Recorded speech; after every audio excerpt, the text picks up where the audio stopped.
In the first 10 episodes of Series 1, we have proven that the true God of the Gita is the three-eyed Shiva Shankar through the Gita verses. We have proven in episode 11 that the universal God Shiva Shankar is the God mentioned in the Quran and the Bible too. We have also proven in episode 12 that the belief of no rebirth in Islam and Christianity is a misinterpretation by the scholars. And we have covered the definitions of righteousness and unrighteousness through the Bible and the Quran. In episode 13, part 1 and 2. In the current episode, we will present the references related to Rajavidya, the name of Gita knowledge, through the Bible verses. We introduced these color codes in series 1 in a logical fashion. We request the viewers to make note of these color codes while going through the notes mentioned on the screen that are coded with these color codes. One may find an additional green color coded words. The mystery of this green personality is elaborately revealed in Series 3 with a variety of evidences from all world cultures. The word Rajavidya itself means most secret, highly confidential, true knowledge. This verse from Daniel mentions, Then he said, Go, Daniel, because the words are to be kept secret and sealed up until the time of the end. Many will cleanse themselves and whiten themselves and will be refined, and the wicked ones will act wickedly, and none of the wicked will understand, but those having insight will understand. No one can understand Bible, Quran, Gita, or any of the scriptures written by humans until the self-manifested Shiva Shankar, Adam himself explains through the insight obtained owing to Jehovah's wisdom at the end of the Iron Age, mentioned as Jnana Chakshu, the eye of intellect, in the Gita. It is only Adam who becomes the most wise. The next person after Adam is way far away in intelligence from him, as the Bible mentions. Next verse from Psalm mentions the fear of Jehovah is the beginning of wisdom. All those observing his orders show good insight. His praise endures forever. The one who is praiseworthy is Adam because he is the one who fully observes Jehovah's orders. And those who follow Jehovah, who has come at the end of the Iron Age, they are given the Jnana Chakshu, eye of intellect. Psalm 31 mentions, Into your hand I entrust my spirit. You have redeemed me, O Jehovah, the God of truth. This is Adam who is saying this because Jehovah creates Adam alone. Adam is the one who creates everyone through the knowledge of Jehovah. The next verse from Daniel mentions, and some of those having insight will be made to stumble in order to do a refining work because of them and to do a cleansing and to do a whitening until the time of end because it is yet for the time appointed. Cleansing and whitening is the spiritual effort making to become righteous, soul conscious, divine people called gods and goddesses of heaven in the image of God, the Jehovah. The appointed time is the end of the Iron Age, and the appointed one is Adam, because, as said in the verse from Colossians, which mentions, because by means of him all other things were created in the heavens and on the earth, the things visible and the things invisible, whether they are thrones or lords or governments or authorities. All other things have been created through him and for him. The Gita verses are mentioned here. However, the visible things are the divided religions of hell about whom the history mentions, whereas the invisible thing is the heaven about which nobody knows. Although scriptures mention partial truth, but the understanding is given only when Jehovah comes at the end and through the appointed one at the appointed time gives the knowledge. And the thrones and lordships and the governments is for the divided many irreligions of hell. Next verse from Isaiah mentions, this is what Jehovah says, your repurchaser, the Holy One of Israel.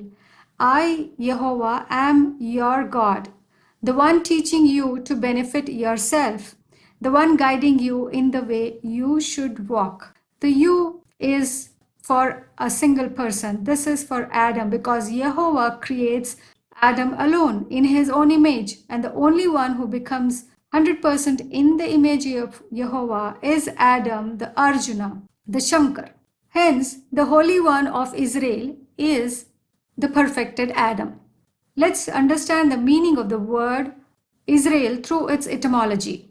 Israel is from the Hebrew name Yisrael, which means God contends, from the root Sarah, meaning to contend, to fight, and El means God. In the Old Testament, Israel, who was formerly named Jacob, see Genesis verse number 32-28, wrestles with God. The ancient and modern states of Israel took their names from him. Similarly, the word Kurukshetra, which means the bodily field which does the task of creating the heaven. And this name is taken by a small town in India, and people think that the Mahabharata war was fought there, whereas Mahabharata war is about the whole Iron Age world. The kingdom of Israel and Judah emerged during the Iron Age. Isra means nocturnal journey. El means God rules, judges, struggles, fights. The term Israel and Shivratri would mean the same. The war of knowledge fought by Arjuna with the guidance of Shiva, the Jehovah, is the Israel, the Mahabharata, the Armageddon war of knowledge, which is called War of Badra in the Quran. The root of Israel, Sara, is from the Sanskrit root Sara, which means waters, cathartic, flowing waters.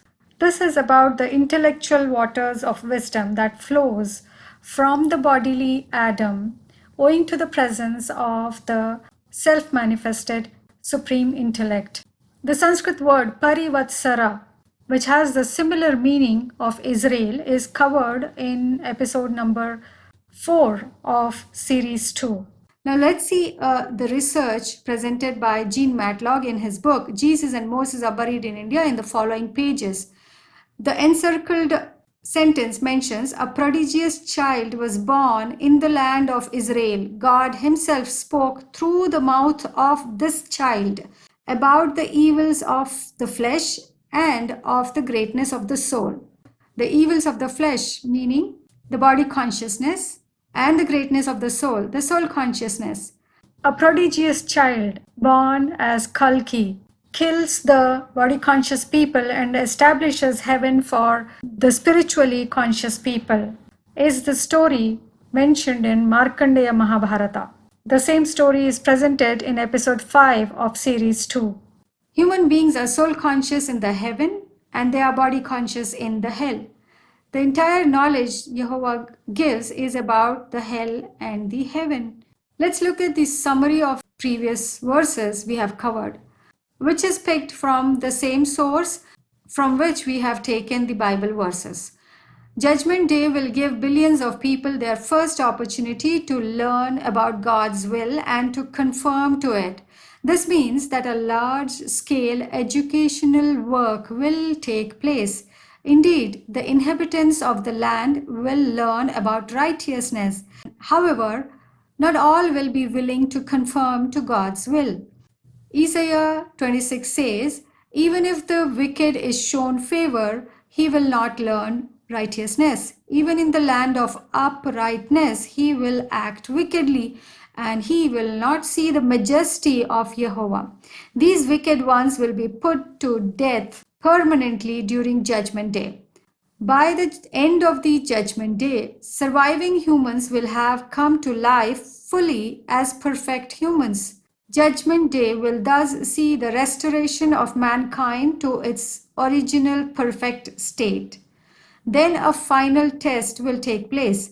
Satan will be released from his imprisonment and allowed to try to mislead mankind one time.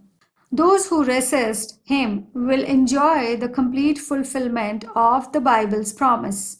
The righteous will possess the earth and they will live forever on it. Yes, Judgment Day will be a blessing to all faithful mankind. Let's look at a verse from Bible that mentions about mind-born creation through Rajavidya happens in 6 or 7 days. The verse from Genesis mentions, "Thus the heavens and the earth and everything in them were completed, and by the seventh day God had completed the work that he had been doing. And he began to rest on the seventh day from all his work that he had been doing." For complete details of this large-scale educational work mentioned in the Bible, called Rajavidya in the Gita, and Adhara Yagya, meaning the non-violent sacrificial fire of knowledge in the Vedas, please see World Pictorial Evidences in Series 3. We request the viewers to watch the 3 series and the episodes within the series in the numbered sequence. We have used questioning technique where each and every point is questioned, answered in the most practical manner, supported by religious scriptural references and other authentic evidences, and thus are arranged in logically meaningful flow.